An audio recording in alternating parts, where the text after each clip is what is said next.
Halo teman-teman, perkenalkan nama saya Faisal Mendra Bayu dengan NIK Mahir 104. Nah, di sini saya akan melengkapi tugas akhir yaitu tugas teori sastra. Nah, di sini saya akan menyampaikan materi tentang pendekatan strukturalisme dan semiotik. Nah, yang pertama itu ada konsep dasar strukturalisme. Nah, strukturalisme itu berasal dari kata struktur yang berarti susunan atau bangunan.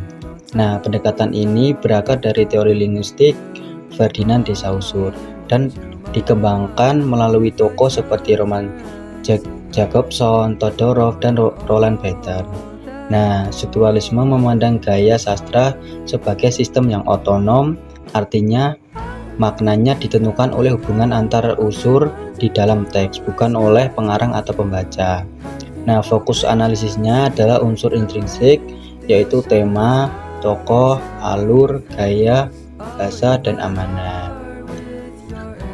Lalu yang kedua ada unsur-unsur strukturalisme. Nah, yang pertama itu ada alur, kedua tokoh, ketiga ada latar, yang keempat tema dan amanat. Nah, yang pertama itu alur. Nah, alur itu adalah rangkaian peristiwa yang membangun jalan cerita secara logis dan kronologis. Yang kedua itu ada tokoh dan penokohan. Nah, tokoh dan penokohan ini ada pelaku utama yang menjalankan alur dan menggambarkan karakter melalui tindakan dan dialog. Yang ketiga, latar atau setting. Nah, latar atau setting ini berisi tempat, waktu, serta suasana sosial yang membingkai peristiwa dalam karya.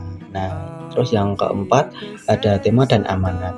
Nah, tema dan amanat ini adalah gagasan utama dan pesan moral yang ingin disampaikan oleh pengarang. Nah, hubungan antar unsur inilah yang membentuk makna menyeluruh dari karya sastra.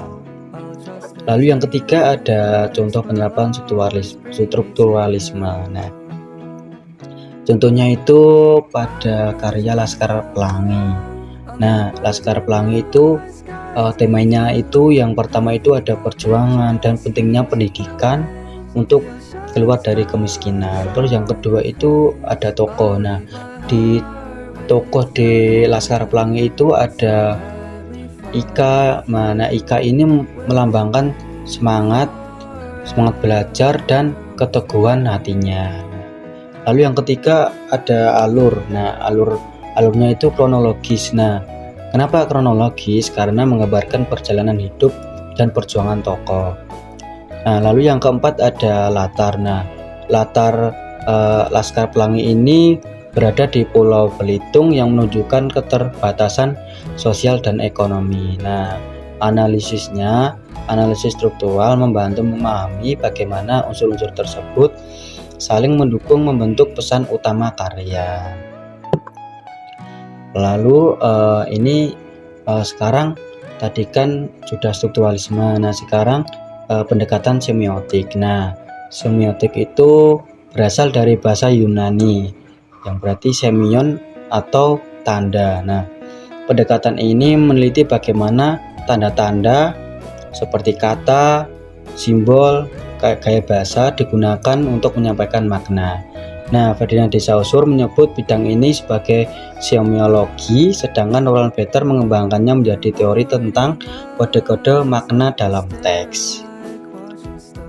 Nah, menurut Barthes, setiap teks itu terdiri dari 5 kode utama. Yang pertama ada kode hermeneutik atau teka-teki. Nah, berisi pertanyaan dan misteri dalam teks. Yang kedua ada kode semik, yaitu makna konotatif. Yang ketiga ada kode simbolik atau pertentangan makna yang dalam. Yang keempat ada kode prowaretik, yaitu tindakan dan urutan baris budaya. Yang kelima ada kode gnomik atau kultural, yaitu nilai dan norma budaya. Sekarang contoh penerapan semiotik. Nah, contohnya itu misal dari puisi yang berjudul Aku, karya Khairul Anwar. Nah, puisi ini mengungkapkan binatang atau jalang yang menggambarkan semangat kebebasan dan pemberontakan terhadap kemapanan sosial. Nah, kalimat "aku mau hidup 1000 tahun lagi" menjadi tanda keinginan manusia untuk abadi melalui karya. Nah, pendekatan semiotik menafsirkan makna puisi bukan hanya secara literal, tetapi juga simbolik dan filosofis, mencerminkan semangat eksistensial manusia. Terus di sini teman-teman ada yang tahu nggak sih perbedaan antara strukturalisme dan semiotik?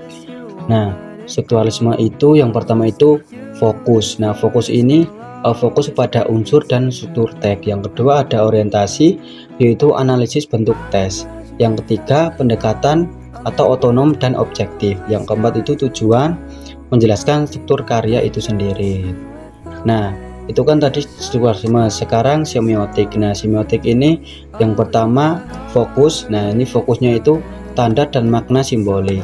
Yang kedua orientasi itu tafsir makna tanda. Yang ketiga pendekatan, yaitu terbuka dan interpretatif. Yang keempat tujuan, yaitu menemukan makna tersembunyi. Nah, itu